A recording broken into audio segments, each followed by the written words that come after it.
Aba, syempre, brand new yan. Hindi ako bibili ng second hand, no? Anong akala mo sa akin? Cheap? Tahimik na nagpalitan ng tingin ang mga katrabaho ni Clarice habang ipinagyayabang nito ang mga bagong biling sapatos at bag. Medyo may kayabangan talaga ang babae, kaya't medyo nasanay na rin ang mga taong nakakasalamuha niya. Ngunit minsan, hindi talaga maiwasang mapaikot ang kanilang mga mata. Si Clarice kasi yung tipo ng taong mas inuuna pa ang luho kesa sa mga mahahalagang bagay. Nagtatrabaho siya sa pinakamalaking butik sa syudad at talagang malaki ang kanyang sahod dahil siya ang paborito ng kanilang boss at siya ang may pinakamaraming kliyente. Hindi rin maitatanggi ang kagandahan ng dalaga kaya't nakapila ang kanyang mga manliligaw. Subalit hindi niya pinapansin ang mga yun kung wala silang dalang mamahaling regalo. Itong bag na ito galing pa sa Europe. Ito namang sapatos sa Amerika. Patuloy pa rin sa pagmamayabang si Clarice kahit na isa-isa namang tumalikod ang kanyang mga katrabaho. Ngunit hindi niya sila pinansin at sa halip, humarap sa malaking salamin ng butik upang isukat ang mga biniling gamit. Magandang hapon ho. Maging nung may dumating na customer, hindi niya ito pinansin na tila ba wala siyang naririnig. Miss, pwede ko bang matanong kung magkano itong bestida? Umikot ang mga mata ni Clarice bago niya hinarap ang customer. At saka nangasim ang kanyang muka sa pandidiri nang tumambad sa kanya ang isang matandang gusgusin. Marumi at punit-punit ang suot nitong bestida.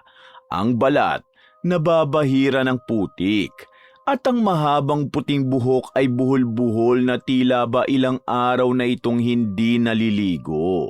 Yak! Sino nagpapasok sa rito? Umalingaw-ngaw ang tili ni Clarice na nagpaalerto sa gwardyang agad na tumakbo patungo sa kanila ng gusgusing matanda. Ako po nagpapasok kay Manang, Miss Clarice. At bakit mo naman pinapasok, Aber? Hindi mo ba nakikitang madungi siya? Paano kung madumihan ang mga damit, ha? Gusto mo bang ipabawas ko yun sa sweldo mo? Ay naku, hindi po madam. Hinawakan ng gwardya ang matandang gusgusin sa braso upang palabasin sana ito ng butik, subalit natigilan ng magsalita ito at hinawi ang braso. Pasensya na, Inig, kung madumi ako. Galing kasi ako sa pangangalakal para mapag-ipunan ko ang pambili sa magandang bestidang yan. Itinuro ng matanda ang isang pulang bestida habang may maliit itong ngiti sa labi. Nahabag ang gwardya ron. Ngunit si Clarice, umismid at pinag-krus ang mga braso habang umiikot ang mga mata. At ano naman pakialam ko? Alam mo, Manang, ang butik na to para sa mga mayaman lang. Ang mga customer namin dito, hindi na kailangan mag-ipon para maipambili. Hindi kagaya mo na kailangan pang mga lakal. Obviously, hindi ka nababagay dito. Kaya shoo, alis! Grabe ka naman, Ineng. Hindi ako naaawa sa isang hampas lupang kagaya mo, Manang. Kaya umalis ka na! Itinuro ni Clarice ang pintuan upang ipagtabuyan ng matanda. Subalit sa halip na umalis, mas nilapitan nito ang natitipuhang bestida at hinawakan ang magandang tela. Hoy! Anong ginagawa mo? Tuluyang napako ang atensyon ng iba pang mga customer nang biglang sumigaw si Clarice at itulak ang matanda palayo sa bestida. Napasalampak ito sa sahig, ngunit walang pakialam ang mayabang nakahera at sa halip, ginwardyahan ang bisita. 5,000 ang halaga ng bestidang ito. Kaya mo bang bayaran yon, ha? Tanda? Buwisit ka at kahit na may pambayad ka, hindi ko tatanggapin dahil galing sa basura ang pera mo. Napakasakit mong magsalita. Dahan-dahang tumayo ang matanda mula sa sahig at lubhang matalim ang titig nito ngayon kay Clarice. Ganyan ka ba sa lahat ng mga kliyente mo? Hindi, dahil hindi naman lahat ng kliyente ko dukha. Ikaw lang naman ang ganon. Akala mo kung sino ka. Napakayabang mo. Napakamata pobre mo. Ay, pinapasakit mo lang ang ulo ko. Pwede ba umalis ka na lang? Dahil bumabaho na rin ang butik dahil sa amoy mo. Shoo, alis! Iniistorbo mo mga mayayamang kliyente ko. Hindi na sumagot ang matanda. At sa halip, yumuko ito habang umuusal ng kung ano. Hindi yun marinig dahil sa baba ng kanyang boses. Ngunit wala namang pakialam si Clarice na pinipilit ang gwardya na ipagtabuyan na ang kawawang matanda. Hindi naman nananlaban ang matanda. Subalit bago ito lumabas ng pintuan, dumura ito sa sahig na nagpatili kay Clarice dahil sa matinding pandidiri. Yak! Ew! Linisin niyo agad yan, ah! Ano pa naman yan? Nakaka-stress! Ilang beses pang napapadyak sa sahig ang dalaga dahil sa labis na inis. At hindi pa siya kakalma kung hindi lamang siya binigyan ng malaking tip ng kanyang sumunod na kliyente. Ay, salamat madam. The best ka talaga. Mag-iingat po kayo sa pag-uwi. Masayang kumaway si Clarice sa kanyang mayamang kliyente nang umalis ito. At bilang pampalapad ng papel sa kanyang boss, palaging nauhuli sa pag-uwi si Clarice dahil kailangan niya pang linisan ng butik bago isara yon. Winalisan niya ang makintab na sahig, inayos ang pagkakalinya ng mga manikin at pinunasan ang counter bago bilangin ang pera sa kaha. Naglalaway siya habang ginagawa yon at inaamoy-amoy pa ang kinita ng butik. Hanggang sa pasimple niyang isinilid ang ilang libo sa kanyang suot na jacket. 3,000 lang naman. At hindi ko naman to gagawin kung hindi kulang ang pera kong pambili ng limited edition na pitaka. Nakangisi ang dalaga habang bumubulong-bulong sa sarili.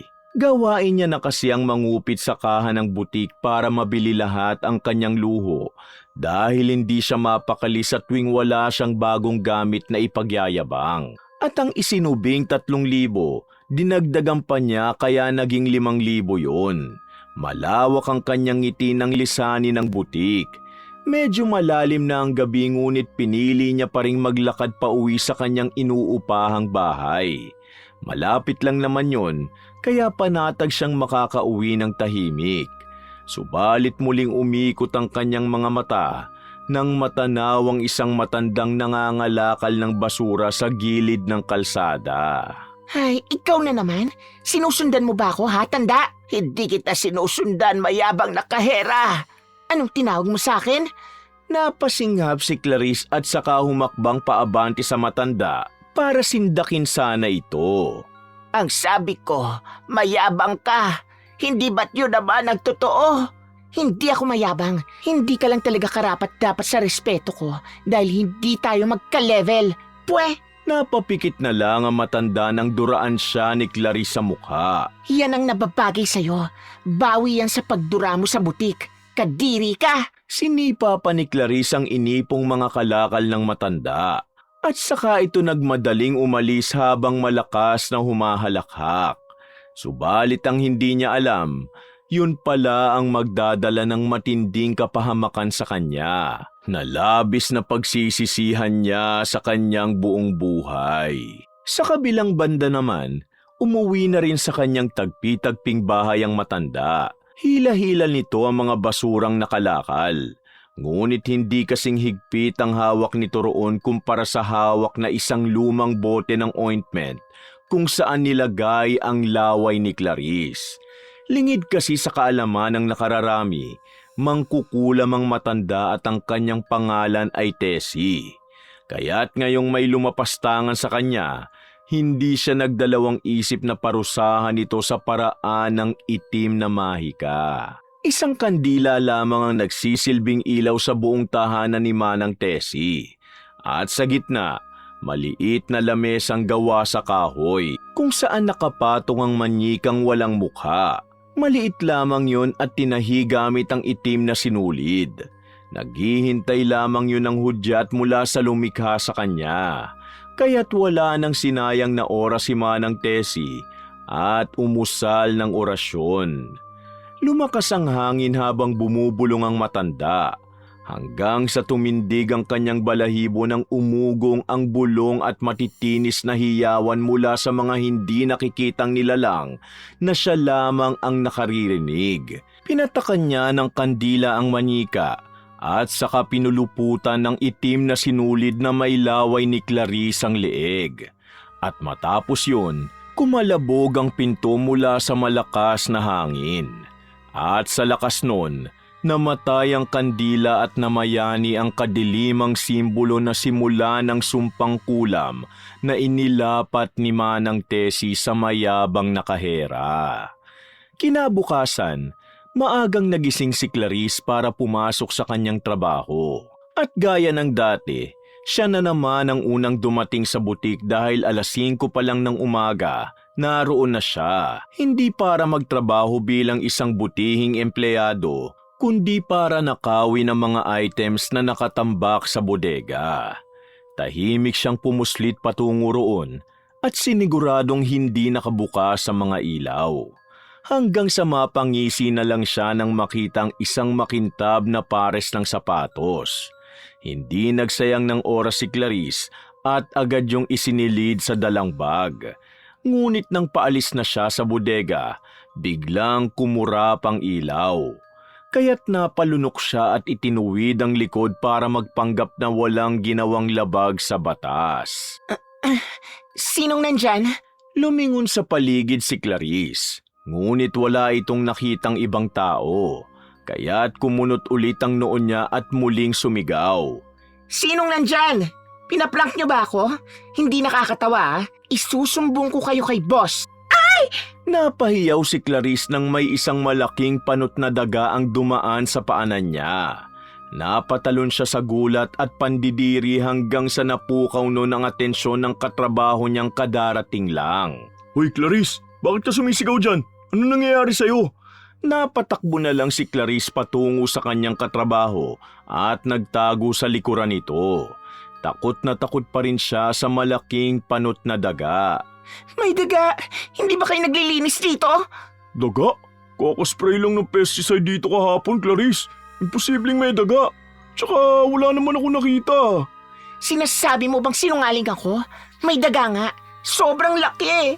Ewan ko sa'yo, Clarice. Nag-hallucinate ka na yata dahil sa aga ng gising mo. O baka hindi ka nag-agahan. Iniwan ng katrabaho si Clarice, kaya't nanginginig siyang napatitig na lang sa banda kung saan nakita niya ang daga. Hanggang sa napapadyak na lamang siya at sinunda ng katrabaho. Mabuti na lang dahil marami siyang kliyente sa araw na yon at kalaunan, nakalimutan niya na rin ang dagang nakita dahil sa laki ng tip na ibinibigay sa kanya. Subalit nang bilangin niyang muli yun, tila nabawasan ng ilang libo. Bakit kulang? Mali ba ang bilang ko? Napakunot ang noon ni Clarice at muling binilang ang tip. Subalit tila pabawas ng pabawas yun. 4,000? 11,000 to kanina. Dinilaan ni Clarice ang kanyang daliri para mas maingat na magbilang ng perang hawak. At ganun na lang ang panlalaki ng kanyang mga mata nang naging 2,000 na lang yun. Lumuhod pa siya sa sahig para tignan sa ilalim ng mga mesa at upuan ang inaakala niyang nahulog na pera. Ngunit ni piso, wala siyang nahagilap. At ang tanging nahagip ng kanyang mga mata, ang 3 aninong lumitaw sa kanyang harapan. Pasensya na ho, Madam Sir. Sarado na po ang butik. Bumalik na lang kayo bukas. Hindi man lang nag-angat ng tingin si Clarice sa may-ari ng mga anino. At hindi rin naman sumagot ang mga ito. Kaya't nagpatuloy siya sa paghahanap ng nawawalang pera. Ngunit ilang minuto nang lumipas, hindi pa rin nagsasalita o gumagalaw man lang ang mga inaakala niyang customer. Kaya't nag-angat na siya ng tingin para ipagtabuyan ang mga ito. Ano ba? Sarado na nga kami. Ang kukulit. Umalis na nga kayo. Natigilan si Clarice nang wala siyang masilayang tao sa kanyang paligid. Tahimik ang butik, walang bakas na mga yapak, at napagtanto niyang hindi niya narinig na tumunog ang bell sa itaas ng pinto kanina. Nanlamig ang kanyang buong katawan at nanindig ang kanyang balahibo. Hanggang sa napahiyaw na lang siya nang may malakas na lagapak ang yumanig sa lugar nang bigla na lang nahulog ang painting na nakasabit sa pader. Pinaprank niyo ba ako? Hindi nakakatawa. Sinasabi ko sa inyo, malilintikan talaga kayo sa akin. Hinintay ni Clarice na may sumagot sa kanya. Subalit katahimikan lamang ang sumalubong.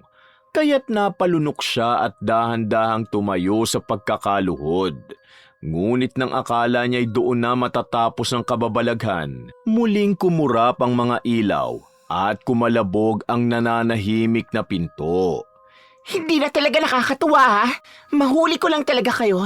Makakatikim kayo ng sampal sa akin. Dumako na sa isip ni Clarice na baka itim na salamangka ang kanyang nararanasan. Ngunit hindi siya naniniwala roon at hindi rin siya relihiyosong tao. Kaya mas pinili niyang paniwalaan na biro yun ng kanyang mga katrabaho. Bahala nga kayo dyan.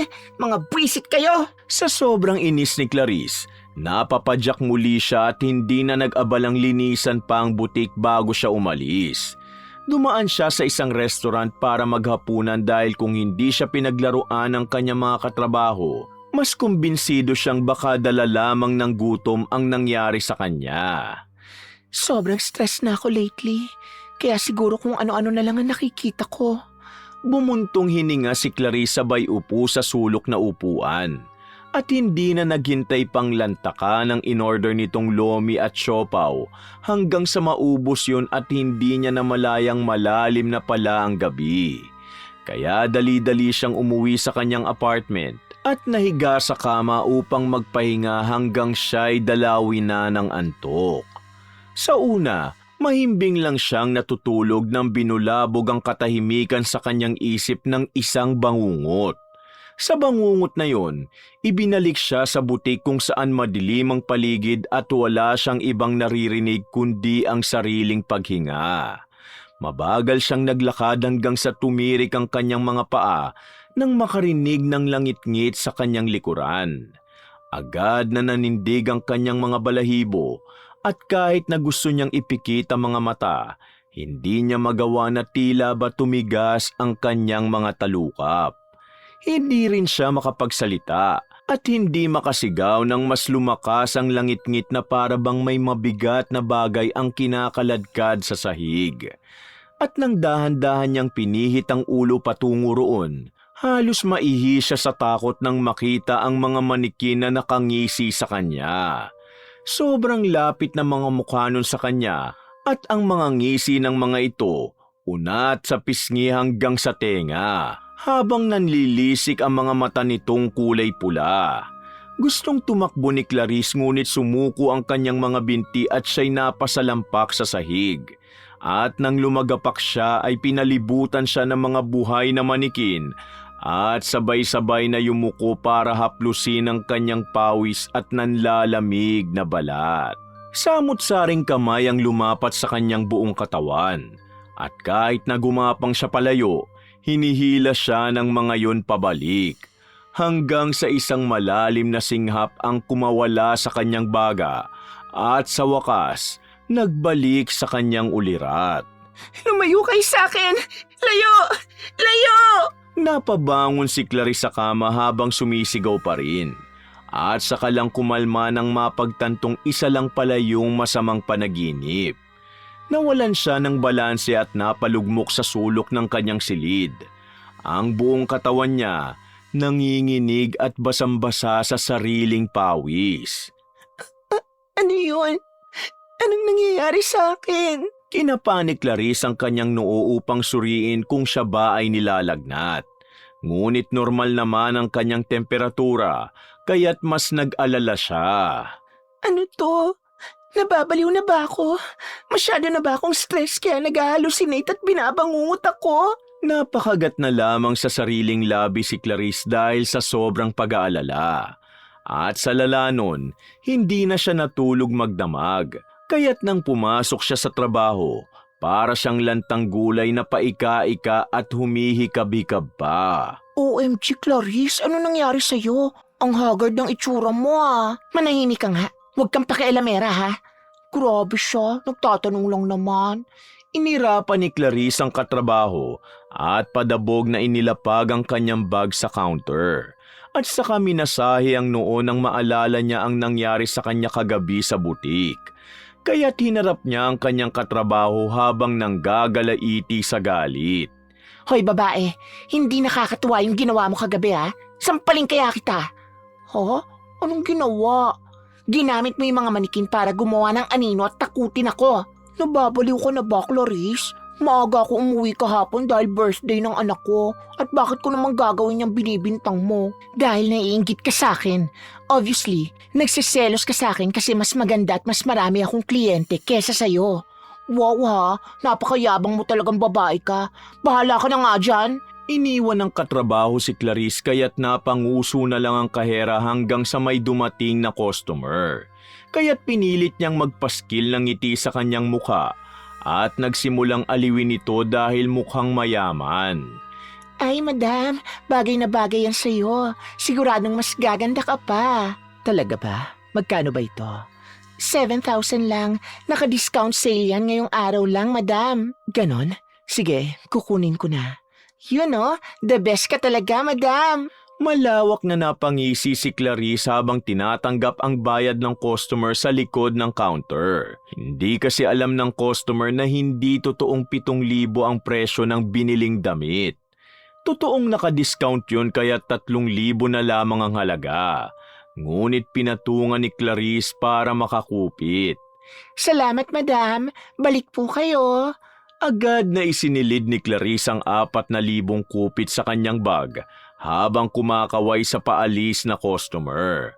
Hanggang sa may dumating na bago at bumalik na siya sa trabaho. Ginalingan niya ang kanyang pakikipag-usap para makakuha ng malaking tip. At saka lang binura ang ngiti sa mukha nung oras na para isara ang butik. Ay, nakakapagod.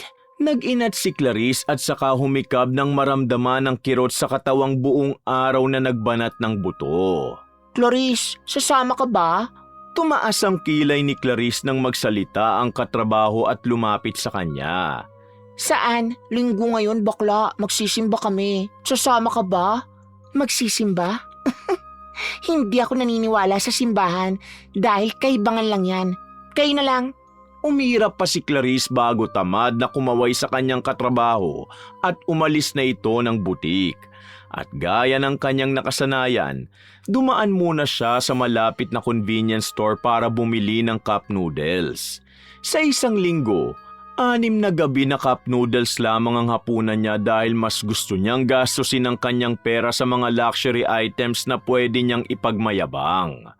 Ayos lang naman yun sa kanya dahil ang mahalaga para sa kanya ay maganda siyang tingnan at bago lahat ang kanyang mga gamit.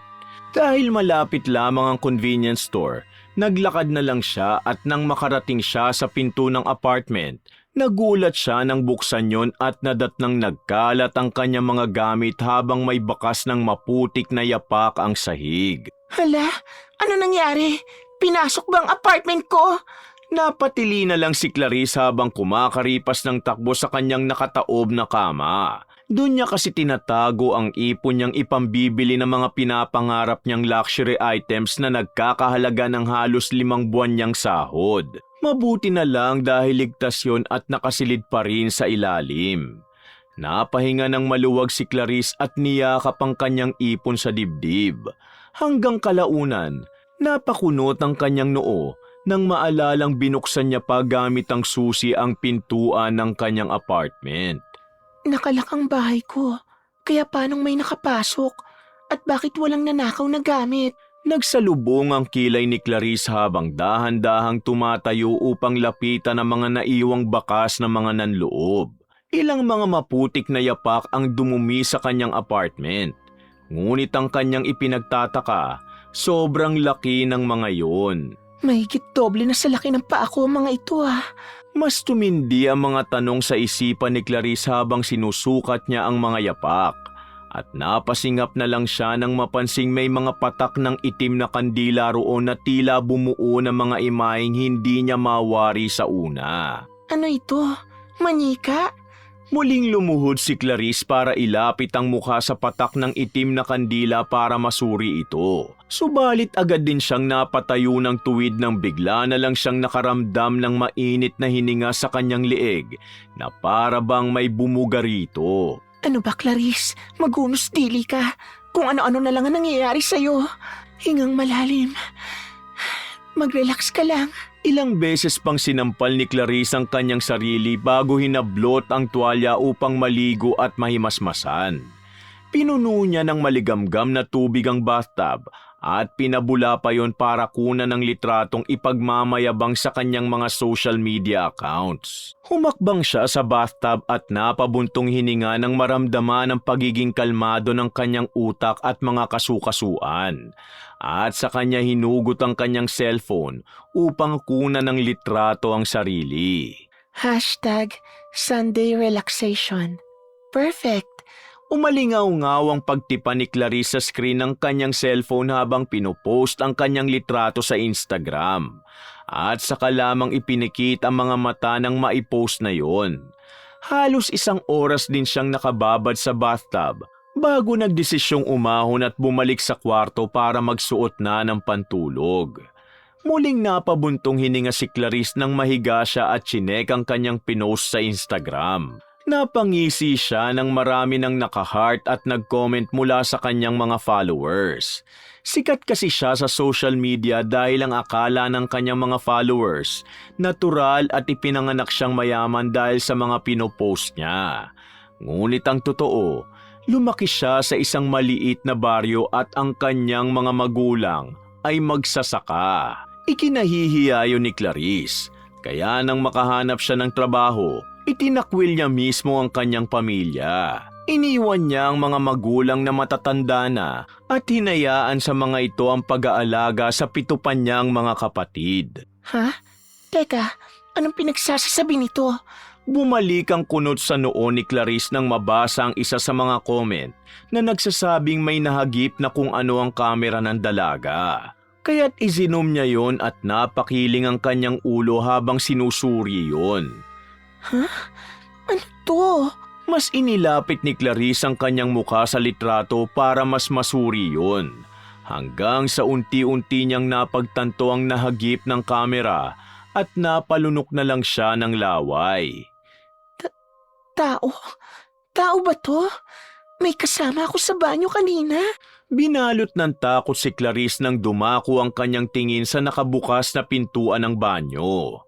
Nakapatay na ang ilaw doon, ngunit pakiramdam niya may nakatitig sa kanya kaya't ikinurap niya ang kanyang mga mata at mas piniling pagtuunan na lang muli ng pansin ang litrato sa cellphone. Tinaasan niya ang brightness at maizinumpa hanggang sa mawari niya ang itsura at kasuotan ng kung sinong nasa likod niya habang nakalubog siya sa bathtub. At ayon sa nakita niya, matanda yon dahil sa puting buhok at kulubot na balat nito. Subalit hindi niya gaanong makita ang mukha dahil blurred at natatakpan nito ng itim na belo. Paano nangyari to? Wala naman akong kasama kanina. Di sana napansin ko na yon. Wala sa sariling napabalik ng tingin si Clarice sa banyo. At bago niya patuluyang mapagtanto, tumayo na siya at dahan-dahang naglakad patungo roon.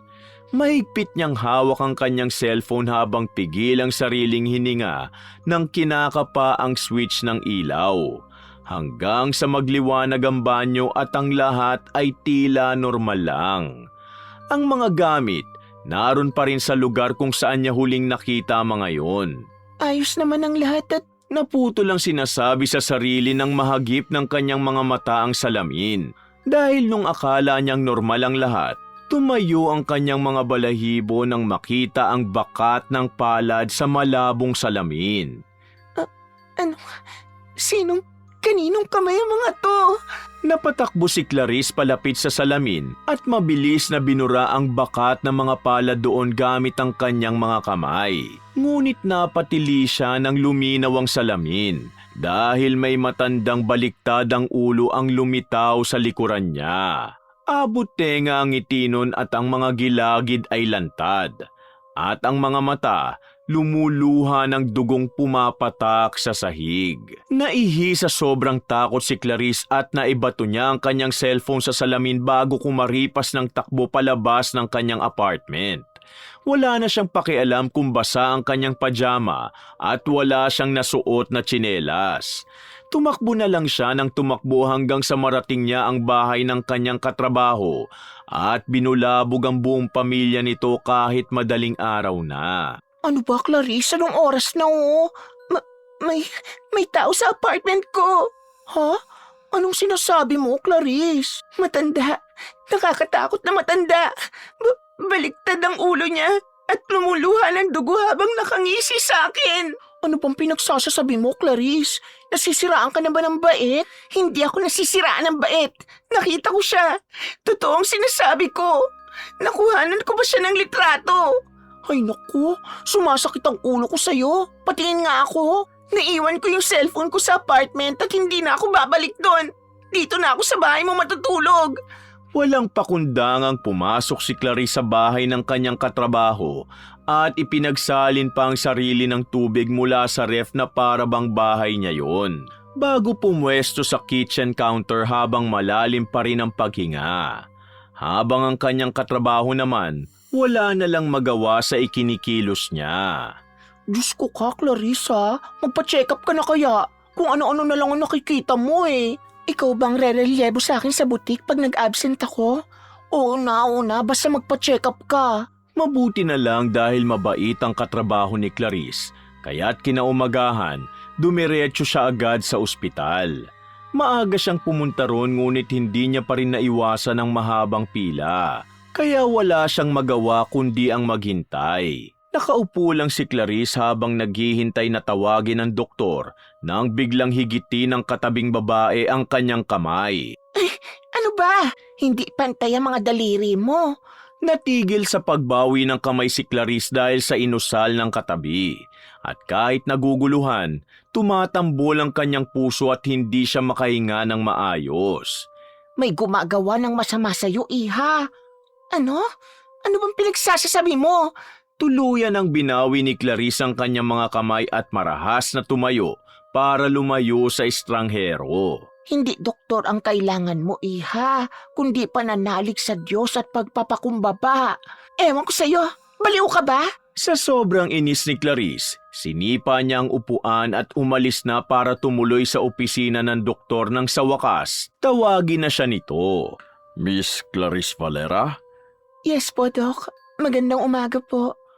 Bakit ka nandito? Anong problema? Napalunok ng laway si Clarice nang marinig ang tanong ng doktor. Hindi niya kasi alam kung paano ikwento o ipaliwanag ang mga kababalaghang nangyayari sa kanya.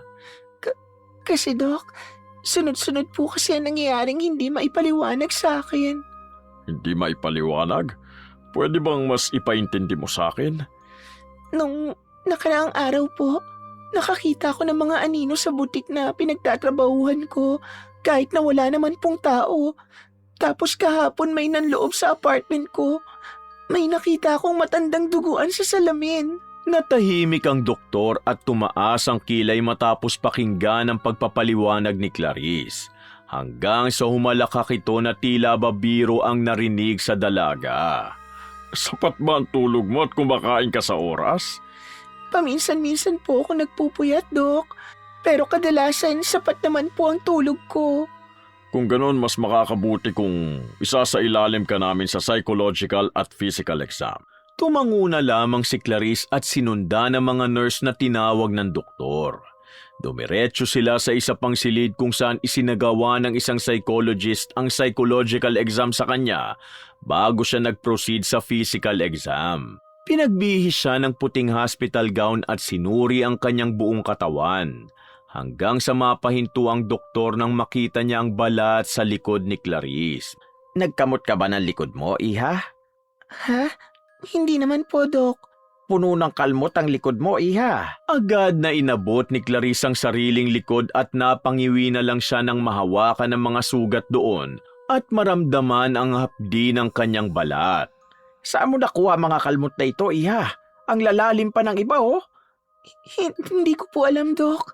Ngayon ko lang din po yan napansin. Mabuti na lang dahil nagpa-check up ka agad. Dahil kung hindi, baka ma-infect pa ang mga ito. Mas napangiwi si Clarice ng dampian ng gamot ang kanyang mga sugat. At saka lamang napahinga ng maluwag nang sa wakas, pinayagan na siyang umuwi. At kahit natatakot pa rin, wala siyang ibang pagpipilian kundi ang umuwi sa kanyang apartment dahil nahihiya na rin siya sa asawa ng kanyang katrabaho. Humugod pa siya ng malalim na hininga bago itinulak ang pinto at ganun na lamang ang kanyang pagtataka nang madatna na malinis na ang kanyang apartment.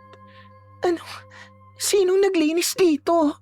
Pigil hininga at maingat na humakbang si Clarice sa loob ng kanyang apartment. At napanganga na lang nang makitang ang mga basag niyang kagamitan kagabi, malinis na nakapatong sa lalagyan at maging ang mga bakas ng yapak sa sahig, wala na. Ano bang nangyayari sa akin? Nababaliw na ba ako? Hallucinations lang ba ang lahat ng mga yon? Napasalampak si Clarice sa sahig dahil sa sobrang panghihina ng kanyang mga tuhod.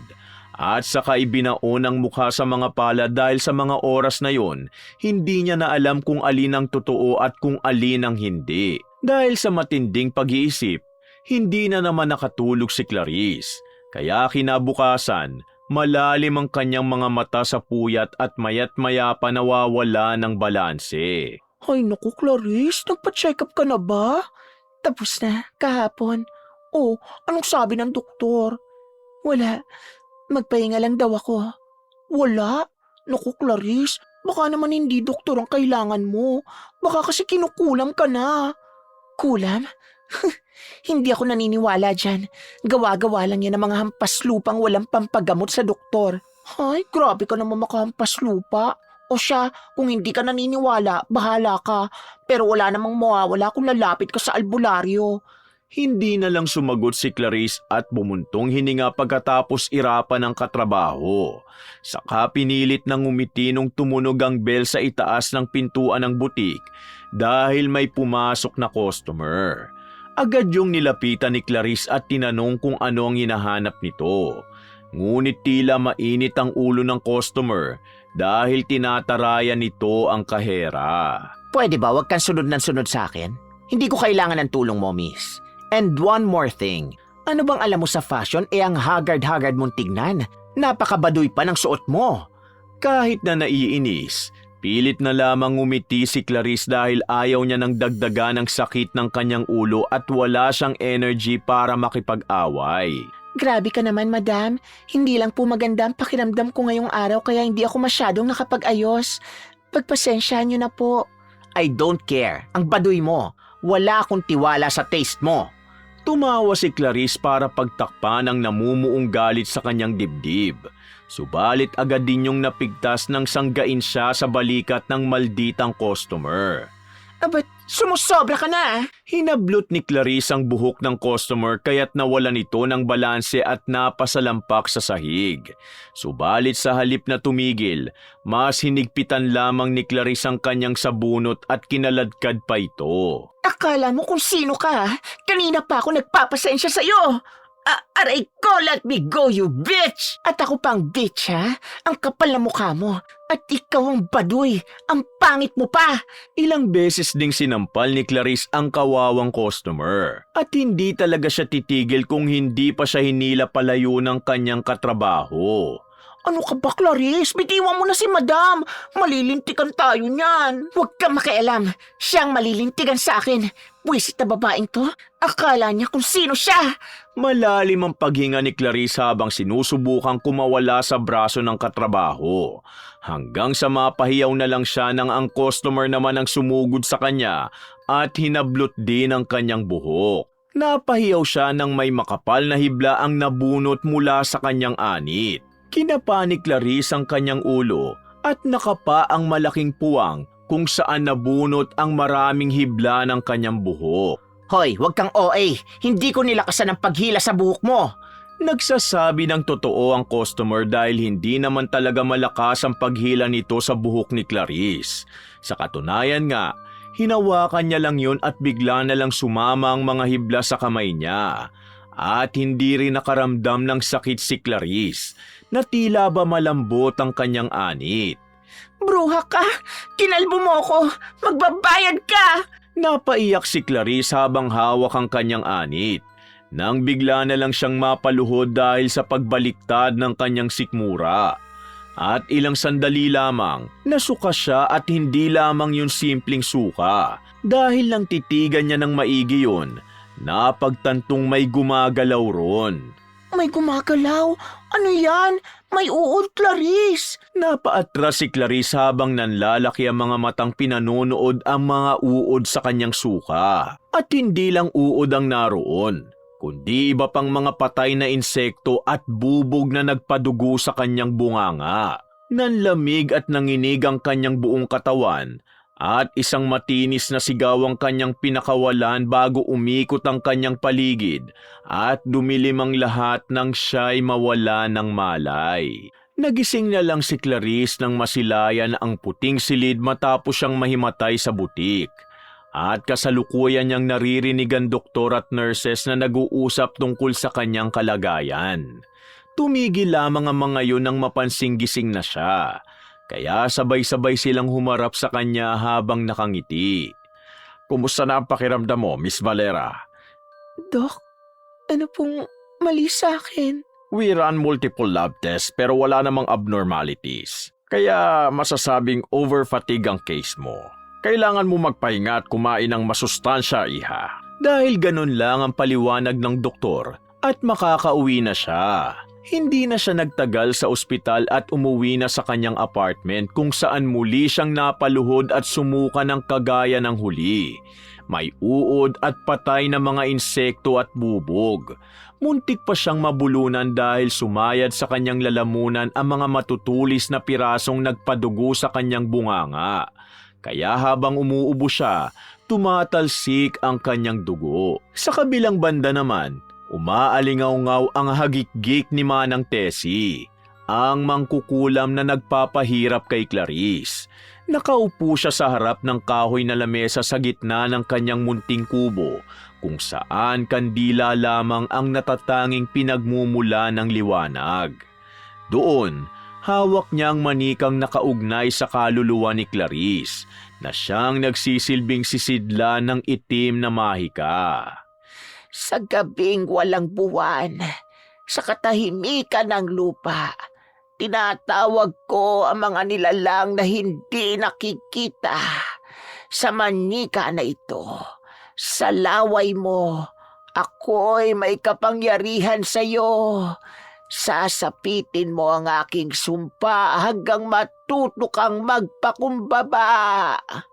Sumayaw sa hangin ang usok ng kandila habang umuusal ng orasyon si Manang Tessie. At saka muling humagikgik ng patakan niya ng kandila ang hawak na manika. At sa malayo, sa apartment ni Clarice, inistorbo ng dalaga ang gabi nang siya'y sumigaw sa biglaang sakit na gumapang sa balat na tila ba sinusunog siya ng buhay. Mainit! Nasusunog ako! Sa sobrang init ng pakiramdam ni Clarice, napatakbo siya sa banyo at walang pakundangang tumalon sa bathtub. At sa hindi maipaliwanag na dahilan, sa pangalawang beses sa araw na yon, nawalan na naman siya ng malay. Napahiyaw ang katrabaho ni Clarice nang sipain nito ang pinto ng apartment niya at natagpuan ang kaherang nakahandusay sa sahig. Ilang araw na kasi itong hindi pumapasok sa trabaho. Kaya nag-alala na ang kanyang kasamahan at napagpasyahang dalawin siya. At ang tumambad dito ay ang nakakaawang lagay ng dalaga. Halata sa katawan niya ang pangangayayat dahil ilang araw na itong hindi kumakain at suka lang ng suka. Sobrang dungis at mabaho dahil sa mga natuyong suka nito. Ay, naku kang babae ka! Ano ba nangyayari sa'yo, Clarice? Agad na lumuhod ang butihing katrabaho ni Clarice para damayan ito at tingnan kung may tama ba ito sa katawan. Sa kabutihang palad naman, nagkamalay na si Clarice at muling tumayo ang kanyang katrabaho para kuwanan siya ng tubig. Uminom ka muna ng tubig, Clarice. Hindi na maganda ang kalagayan mo kaya sa ayaw at sa gusto mo, tatawagan ko na ang pamilya mo. Wag mo na silang istorbohin. Anong wag, bakla? Mamamatay ka na, oh. Mahinang pinalo ng babae ang kamay ni Clarice nang sinubukan niyang agawin ng cellphone. Saglit na lumayo sa kanyang katrabaho at nagmadaling tawagan ang pamilya nito para ipaalam ang kanyang kalagayan. At sa sobrang panghihina naman ni Clarice, hindi niya na yun napigilan dahil ni itaas ang kanyang daliri ay hindi niya magawa. Kaya sa huli, pinakinggan niya na lang ang katrabaho na kausapin ng kanyang nanay sa cellphone. At ilang oras lamang ang lumipas, narinig niya na ang kumakaripas nilang yapak patungo sa apartment niya. Diyos ko, anak ko, anong nangyari sa'yo? Anong masakit? Sabihin mo lang kay nanay. Hindi nagdalawang isip na sumalampak ang nanay ni Clarice sa sahig para isandal ang ulo nito sa kanyang hita at saka sinuklay ang buhol-buhol na buhok nito gamit ang daliri. Kung tutuusin, napakaswerte ni Clarice sa kanyang ina dahil kahit inabandona niya ito, hindi ito nagdalawang isip na puntahan ang anak sa oras na kailangan siya nito. Dahil gano'n naman talaga ang mga ina. Nay, masakit. Saan ang masakit, anak? Anong nangyari sa'yo? Sunod-sunod na nagpataka ng luha ng ina ni Clarice habang sapo ang mukha ng anak dahil labis itong nasasaktan na makita siya sa ganong kalagayan. Kahit nakasikap po sila sa pera at 8 silang magkakapatid, binigay lahat ng ina ang kailangan at hiniling ni Clarice. Ganon nito kamahal ang dalaga, ngunit para naman sa kanya, hindi sapat ang pagmamahal na yon dahil mas mahalaga para sa kanya ang material na mga bagay. Kaya inabandona niya ang kanyang buong pamilya at nang magsimulang kumita ng pera, nagpanggap na ulila para masolo ang kanyang sweldo. Clarice, hindi na normal ito, anak. Kailangan na nating lumapit sa albularyo. Pati ba naman kayo, Nay? Ilang beses ko po bang dapat ulitin na hindi ako naniniwala sa ganyan? Magsasayang lang tayo ng oras at pera. Wala akong pakialam, Clarice. Basta gumaling ka, kahit sino lalapitan ko. Pinagtulungan ng dalawa na buhatin si Clarice hanggang sa mailabas ito ng apartment at isakay sa tricycle na minamaneho ng kanyang kapatid na lalaki. Nagprotesta pa ito ngunit huli na ang lahat dahil ilang sandali lamang natagpuan niya na lang ang sariling nakahiga sa kahoy na kama sa kubo ng isang matandang albularyo. Inumin mo ito, iha. Maingat na inabot ng albularyo ang isang tasa ng pinakuluang mga dahon. Ngunit nabasag lamang yun ang sampalin ni Clarice ang kamay ng matanda. Ayoko nga. Bakit ba dinadamay niyo ako sa kalokohan niyo? Huwag kang makulit, iha. Kung gusto mong gumaling, kailangan mo makinig sa amin. Sige na, anak. Huwag ka nang makulit. Muling nagsali ng pinakuloang dahon sa tasa ang albularyo at inabot ito sa nanay ni Clarice. Ngunit ipinaling ng dalaga ang kanyang ulo para hindi siya mapilit na inumin yon. Nakakadiri. Ayoko rito. Ayoko. Iuwi niyo na ako sa apartment ko. Kung ganyan, wala kaming ibang pagpipilian, iha, kundi ang itali ka. Nanlaki ang mga mata ni Clarice at kahit na anong protesta niya, wala na siyang nagawa ng itali siya ng kanyang sariling ina at albularyo sa kahoy na kama. At saka napangiwi na lang ng pataka ng kandila ang kanyang tiyan habang sapilitang pinapainom ng pinakuluang dahon bago umusal ng orasyon ng albularyo. Muling napangiwi si Clarice nang sampalin siya ng albularyo gamit ang isang manipis na sanga ng halaman. Nag-igting ang kanyang mga panga sa galit, ngunit bago pa siya makapagsalita, pumaitaas ang kanyang mga mata hanggang sa puti na lang ang nakita. At saka tumigas ang kanyang kalamnan habang bahagyang nangingisay. Umalis ka sa katawan ng babaeng ito, mangkukulam. Nakikita kita. Umalis ka sa ngalan ng Diyos. Anong nangyayari? Bakit ho nangingisay ang anak ko? May kumukulam sa anak niyo, misis. At tinawag ko ang taong yun sa katawan ng anak niyo para makausap. Kaya't magsalita ka, mangkukulam. Bakit mo pinapahirapan ang dalagang ito? Muling pinataka ng albularyo ang tiyan ni Clarice ng kandila na siyang dahilan ng paghiyaw ng mangkukulam na kasalukuyang nasa katawan ni Clarice. Magsalita ka! Anong pangalan mo? Hindi mahalaga ang pangalan ko. Dahil ang mahalaga rito, magtanda ang mayabang na kaherang yan. Magtanda? Bakit? Anong ginawa sa'yo ng dalagang ito? Ano ang kasalanan niya at kinukulam mo siya? Ang kasalanan niya ay ang pagiging mayabang at pangahamak sa kapangyarihan ng Diyos. Makasalanan ng babaeng yan, kaya't nararapat lamang na magdusa siya. At sino ka para parusahan siya? Diyos ka ba? Nagkakasala ka rin, mangkukulam ka. Kaya't alisin mo ang sumpang ipinataw mo kay Clarice. Hindi, magdurusa siya hanggang sa matuto siya sa kanyang mga kasalanan. Ah! Napahiyaw si Manang Tessie nang pihitin ng albularyo ang daliri sa paa ni Clarice gamit ang isang palito ng posporo. Ano ang pangalan mo, mangkukulam? Hindi ko sasabihin sa'yo. Sabihin mo o papatayin kita. Hindi mo pwedeng gawin yan. Huwag mo ko susubukan, mangkukulam. Hindi ako nagsisinungaling, kaya kung ako sa'yo, sabihin mo na! Mas lumakas pa ang hiyaw ni Manang Tessie nang 2 palito na ng posporo ang ipinihit ng albularyo sa daliri ng paa ni Clarice. Tama na, masakit. Oo na, sasabihin ko na. Ang pangalan ko ay Tessie. Tessie, sabihin mo sa akin kung bakit galit ka kay Clarice. Ano ang ginawa sa'yo ng dalagang ito? Mayabang ang kaherang yan. Mata pobre. Akala mo ay Diyos kung makatapak ng kapwa-tao. Inilahad ni Manang Tessie ang lahat ng ginawang kasamaan ni Clarice, maging ang kanyang panluloko sa mga customer ng butik at ang pagnanakaw niya ron. Kaya't nang siya'y matapos, unti-unti ring naintindihan ng albularyo ang pinaguhugutan ng mangkukulam. Habang ang nanay naman ni Clarice ay hiyang-hiya. At ano naman ang gusto mo mangyari ngayon, Tessie? Anong kailangan naming gawin para bawiin mo ang sumpa? Kailangan niyang magpakumbaba. Aminin ang kanyang mga kasalanan. Humingi ng tawad sa mga taong nasaktan niya. At doon ko lamang aalisin ang sumpang nagpapahirap sa kanya.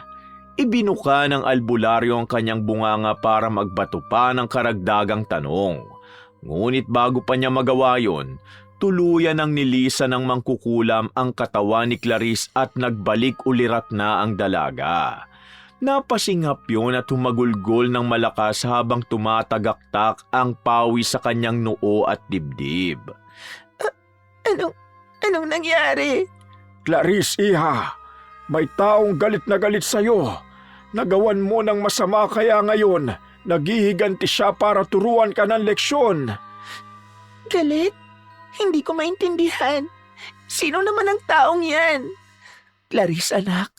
Tessie ang pangalan ng mangkukulam at gusto niyang matuto ka. Kaya sana makinig ka sa amin dahil para na rin ito sa ikabubuti mo. Nasasaktan kaming makita kang ganyan, anak. Ibinuka ni Clarice ang kanyang bibig para sana muling kumontra. Subalit pinangunahan siya ng pagod at wala nang nagawa nung bawiin ang kanyang lakas. Nagising na lang siya ulit nang siya'y nasa apartment na at ginagamot ng kanyang ina ang mga sugat at pasang natamo mula sa sumpa ng mangkukulam at ritual ng albularyo. Anak, gising ka na pala. Narito ang mga kapatid mo at pinagluluto ka ng hapunan. Malambot nang umiti ang ina ni Clarice at muling naghari ang katahimikan. Hanggang sa ilang sandali, bumuntong hininga ito at maingat na inilapag ang basang panyo para diretsyong pagtuunan ng pansin ang nakaratay na anak. Anak, umamin ka nga sa akin. Ano ba talaga ang ginawa mo? Hindi ko kasi labis na mawari ang sinasabi ng mangkukulam. Bakit galit na galit siya sa'yo? Hindi ba ako mabuting ina, Clarice? Hindi ba sapat ang pagmamahal namin sa'yo? Bakit ka nagkaganyan? Nay? Naluluhang hinawakan ni Clarice ang kamay ng ina at saka ilang beses na umiling habang pinipigilan ang sarili sa paghinga at paghikbi. Hindi po ganon. Kayo po ang pinakamabuting ina sa buong mundo. Kaya't ang laki ng pasasalamat ko na kayo ang mama ko. Wala po kayong kasalanan. Hindi po kayo nagkulang. Sadyang hindi lang po ako marunong makontento. Napaiyak na rin ang ina ni Clarice. Hanggang sa higitin nito ang anak para yakapin ng mahigpit habang hinahalikan ang buhok nito. Nag-iyakan silang dalawa at nakuha nun ang atensyon ng kanyang mga kapatid na agad kumaripa sa pag-aalala. Pasensya na kayo, mga kapatid ko. Iniwan kayo ng ate. Makasarili kasi ako. Hindi ko inisip na dahil sa ginawa ko, Naghihirap din kayo. Pero kahit na gaano kasawal ang ugali ko, nandito pa rin kayo. Maraming salamat. Mahal ko kayong lahat. Dumalo na rin sa yakap ang kanyang mga kapatid, kaya hinigpitan niya ang hawak sa kanila na para bang kapag kumurap siya, bigla na lang silang maglalaho. Natatakot si Clarice. Ayaw niya nang mapag-isa pa, at mas lalong ayaw niyang mamatay ng maraming pinagsisisihan. Promise, babawi ako sa inyo. Hindi na ako aalis. Hindi ko na kayo tatalikuran. Hindi na ako magiging mayabang. Sana patawarin niyo ako dahil magbabago na ako. Naiintindihan ka namin, anak, at hindi kami galit sa'yo.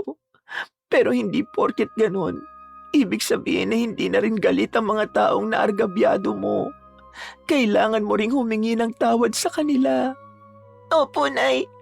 Kapag po gumana ang pakiramdam ko, hihingi ako ng tawad sa kanila isa-isa. Muling malumanay nang umiti ang nanay ni Clarice sa kanila. At lingid sa kanilang kaalaman, pinanonood sila ng mangkukulam na si Madam Tessie sa bolang kristal nito. Nasaktan ang mangkukulam sa ginawa ng albularyo sa kanya. Subalit napangiti siya nang marinig ang sinabi ni Clarice at napagpasyahang alisin panandalian ang sumpa sa dalaga para magawa nito ang kanyang ipinangako. Ilang araw din ang kinailangan ng katawan ni Clarice para tuluyang gumaling. At nang sa wakas ay kaya niya nang tumayo, ang una niyang pinuntahan ay ang simbahan. Napalunok siya ng laway habang nakatayo sa bukana nito. Ang mga palad niya ay nagpapawis habang nanlalamig ang kanyang balat. Hindi niya kasi maalala ang huling beses na tumapak siya sa loob ng tahanan ng Diyos. At maging ang magdasal, hindi niya ginagawa.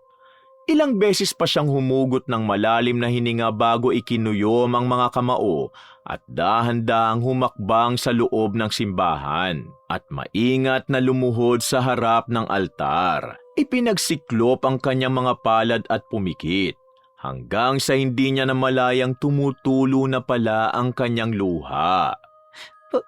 Patawad po. Patawarin niyo po ako, Panginoon. Lubos po akong humihingi ng tawad sa pagdududa sa inyong kapangyarihan, sa hindi paniniwala sa inyo, at sa pagiging masamang tao.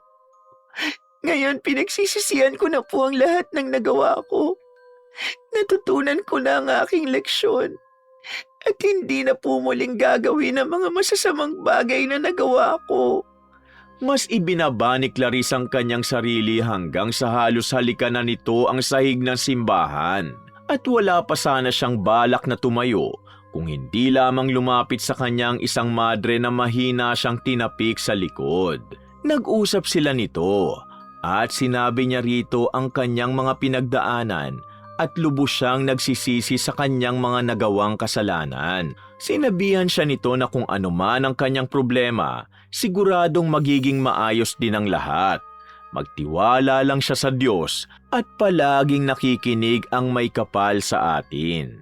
Malumanay nang umiti ang madre kay Clarice, kaya naman sinuklian niya yon at saka pinunasan ng mga luha bago nilisan ng simbahan.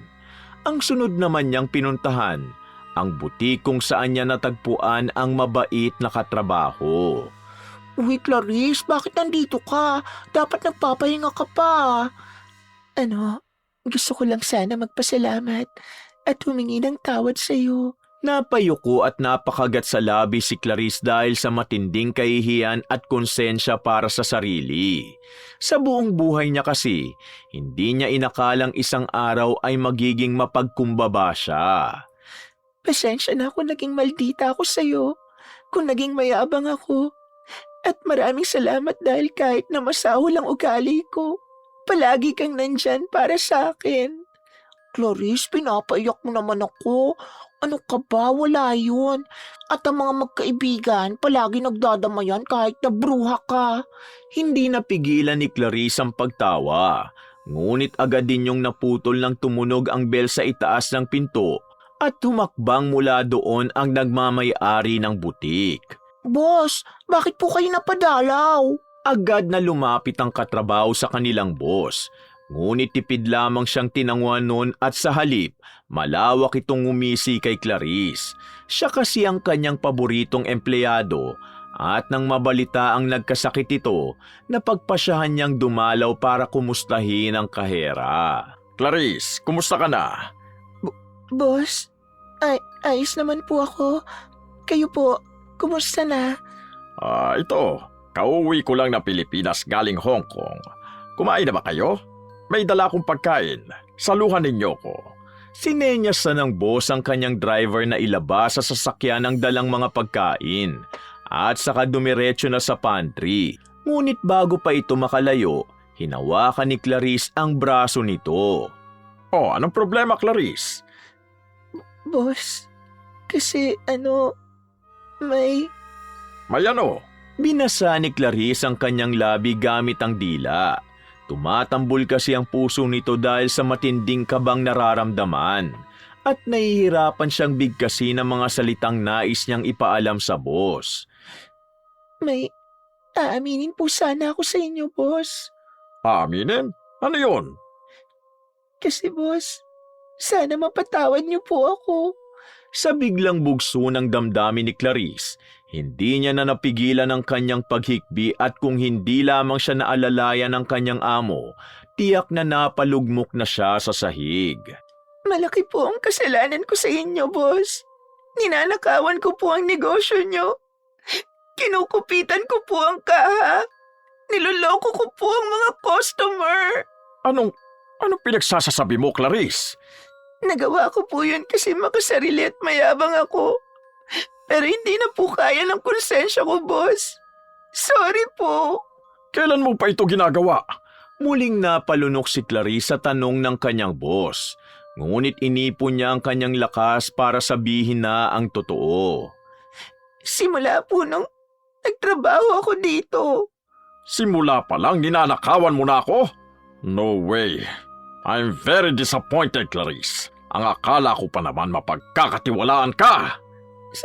Sorry po, boss. Walang ibang masabi si Clarice kundi ang paghingi ng tawad. Lumuhod pa siya tinawakan ng paa ng amo, ngunit sinipa lamang siya nito.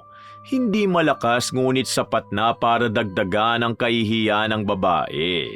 Ayoko sa lahat yung niloloko ako, Clarice. Ayoko ng sinungaling. Ayoko ng magnanakaw. At ayoko ng mayabang. Kaya pasensya na. Dahil huling araw mo na ito sa butik. Kunin mo na ang mga gamit mo at huwag ka nang papasok bukas. Muling napakagat si Clarice sa kanyang labi ngunit kalaunan, tumangurin at dahan-dahang tumayo habang pinupunasan ang kanyang mga luha. Naiintindihan ko po, boss. Maraming salamat po. Isang beses pang yumuko si Clarice para magbigay galang sa boss bago ito tumalikod at umalis na ng shop.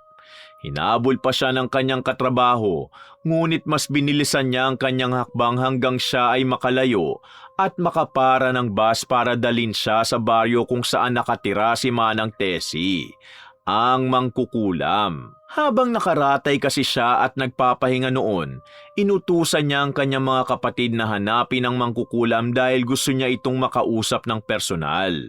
Nais niyang ipakita na totoong nagbago na siya at higit sa lahat, gusto niyang humingi ng tawad. Pagkababa ni Clarice ng bus, agad siyang nagtanong-tanong sa mga taong nakasalubong para malaman ang kinatatayuan ng bahay ni Manang Tessie. Hanggang sa matagpuan niya yun sa liblib na lugar sa kasulok-sulukan ng gubat. Maliit na kubo lamang yun at ang paligid na sahig ay natatabunan ng mga tuyong dahon. Tao po. Maingat na kumatok si Clarice sa pintuan ng kubo, ngunit walang sumagot. Kaya't ilang beses niya pa yung ginawa hanggang sa wakas, dahan-dahang bumukas ang pinto. Ilang beses pang napaatras si Clarice sabay ng paglunok ng laway nung sumilip mula sa awang ang matandang mangkukulam. Ang mga mata nito, matalim na nakatitig sa kanya. Manang Tessie, magandang hapon po. Anong ginagawa mo rito? Anong kailangan mo? Narito ka ba para kutsain muli ako? Kung pagtatawanan mo lang ang maliit kong bahay, mabuti pang umalis ka na lang. Hindi po. Hindi po yan ang sadya ko rito, Manang Tessie. Nandito po ako para humingi ng tawad sa inyo at patunayang nagbago na ako. Tumaas ang kilay ng mangkukulam at saka minata ang dalaga mula ulo hanggang paa na tila ba hindi ito kumbinsido. Humingi ng tawad? Gusto kong marinig mula sa bunganga mo ang pag-amin sa kasalanang nagawa mo, Clarice. Naiintindihan ko po. Sa sobrang dami ko nga pong kasalanan, hindi ko alam kung saan ako magsisimula. Bago ko pa man kasi kayo pagmalupitan sa butik, ganun na ang gawain ko sa ibang mga tao. Napayuko si Clarice sa kahihiyan at saka muling kinura pa mga mata para pigilan ang pagluha. Ngayon kasi, tuluyan niya nang napagtatanto ang mga bagay na akala niya normal lang na gawain. Ngunit ang totoo, labag ito sa pangtaong moralidad. Nanloloko, nagsisinungaling at nagnanakaw po ako para lang may pagmayabang. Mas inuuna ko pong iisipin ng iba kaysa sa kalagayan ng pamilya ko sa probinsya na naghihirap at nagugutom araw-araw. Habang nakikinig si Manang Tessie sa dating mayabang na kahera, unti-unting lumalambot ang ekspresyon nito sa mukha. Rinig at dama niya kasi ang sinseridad sa boses ni Clarice. Ngunit kailangan niyang makatiyak kaya't pinilit niyang hindi na muna magsalita. Humingi na po ako ng tawad sa pamilya at kaibigan ko. Umami na rin po ako sa boss ko. At binenta ko na rin po yung mga gamit na binili ko gamit ang perang kinupit at ninakaw ko. At yung nakalap ko po roon, idinonate ko sa charity para makatulong po ako sa mga batang inabandona. Totoo ba yung sinasabi mo? Alam ni Manang Tessie na nagsasabi ng totoo ang dalaga dahil nakita niya mismo yon sa kanyang pangitain at bolang kristal. Subalit nais niyang hamunin ang mentalidad nito. Kung guguho ba ang personalidad na binuo ng konsensya at pagsisisi. Hindi po ako nagsisinungaling, Manang Tessie. At ang inihiling ko lang po ngayon, sana alisin niyo na ang sumpang binigay niyo sa akin. Gusto ko na po kasing magbagong buhay at bumawi sa pamilya ko. Gusto ko pong maging responsabling anak at kapatid. Napakagat sa kanyang labi si Clarice nang nanatiling tahimik ang mangkukulam. Subalit kalaunan, tumango ito at saka mas niluwagan ang bukana ng pinto para patuluyin ang babae sa kanyang munting tahanan. Lumukso ang kaba sa dibdib ni Clarice at nagdalawang isip pa. Ngunit sa huli, humugot ito ng malalim na hininga bago sinundan ang matanda. Pagkapasok ni Clarice sa kubo, agad nanindig ang kanyang mga balahibo sa mga nakitang nakasabit na manika, palayok, bungo ng iba't ibang klase ng hayop at mga halamang gamot. 3 itim na kandila lamang ang nagsisilbing liwanag doon, at ang mga pagkit nito ay nagkalat na sa maduming sahig. Napakaganda mo raw. Ano po? Sino pong may sabi? Tumingin sa paligid si Clarice para hanapin ang mga tinutukoy ni Manang Tessie. Ngunit ni anino ng ibang tao, wala siyang nakita. Sabi ng mga kaibigan ko, nakatitig sila ngayon sa mukha mo. Pinagmamasdan ka at napansin nilang napakaganda mo raw. Muling gumapang ang takot sa kalamnan ni Clarice at muling napalunok ng laway habang sapo ang dibdib kung saan tumatambol ang sariling puso. Nanlalambot na ang kanyang mga tuhod at pakiramdam niya'y mahihimatay siya. Subalit pinilit niya pa ring humakbang hanggang sa dalin siya ng matanda sa isang sulok kung saan nakita niya ang manikang tila may hawig sa kanya. Ito, ang manikang ito. Ito si Klang. Dinampot ni Manang Tessie ang manika para lubos na ipakita kay Clarice. Klang? Oo, Klang. Pinaikling pangalan mo. Hindi mo alam, ngunit kasama ko ang diwa mo sa maliit na kubong ito dahil nakasilid yon sa manyikang ito. At ito ang sisidla ng pisikal mong katawan. Ano mang gawin ko sa manyikang ito, mararamdaman mo. Napahiyaw si Clarice nang tusukin ng mangkukulam ang braso ng manyika gamit ang karayom. Naramdaman niya yun. Mahapdi, mainit, ngunit nang tignan niya ang kanyang braso, wala siyang nakitang anumang sugat. Isang maling galaw lang. Kaya nitong kitilin ang buhay mo, Clarice. Ngunit ngayong napatunayan kong nagbago ka na at pinagsisisihan mo na ang iyong mga ginawa, ipinagkakaloob ko na sa iyo ang manyikang ito. Iniabot ni Manang Tessie ang manyika kay Clarice at kahit nanlalambot sa takot ang dalaga, tinanggap niya ito. Tila na kuryente pa siya nang hawakan niya ito sa kanyang palad, na para bang may puso ang manyikang yon at iisa lamang ang tibok noon sa kanya. Puputulin ko na ang sumpa at pagbilang ko ng 3, ihagis mo ang manikang yan sa pugon. Maliwanag ba, Clarice? Opo, malinaw po, Manang Tessie. Hinigpitan ni Clarice ang kanyang hawak sa manyika. Ang kanyang palad ay namamawis habang pinakikinggan ng mangkukulam na magbilang hanggang 3. At sa wakas nang bigkasin nito ang huling numero, hindi siya nagdalawang isip na ihagis ang manyika sa nagliliyab na pugon. Pinanood niya yung tupuki ng apoy hanggang sa maging abo na lang at nakaramdam siya ng init sa kanyang dibdib bago yun gumaan. Naputol lang sumpa, Clarice. Wala na. Wala ka nang mararamdaman kahit na ano. Sana ay ipagpatuloy mo ang kabutihang loob na ipinagkaloob ng pagsisisi sa iyo.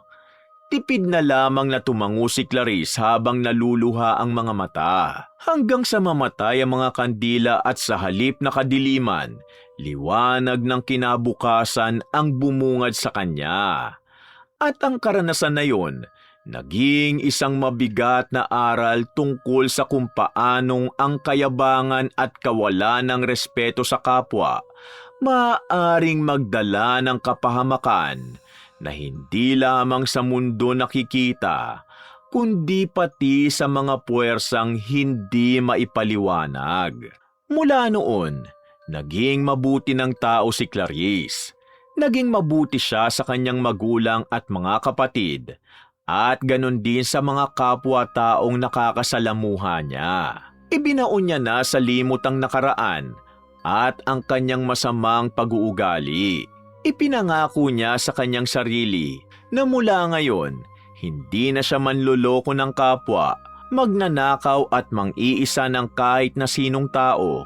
Hindi na siya manghahamak ng kapwa lalong-lalo na ang Diyos. At hinding-hindi na siya magiging mayabang pa. Wak!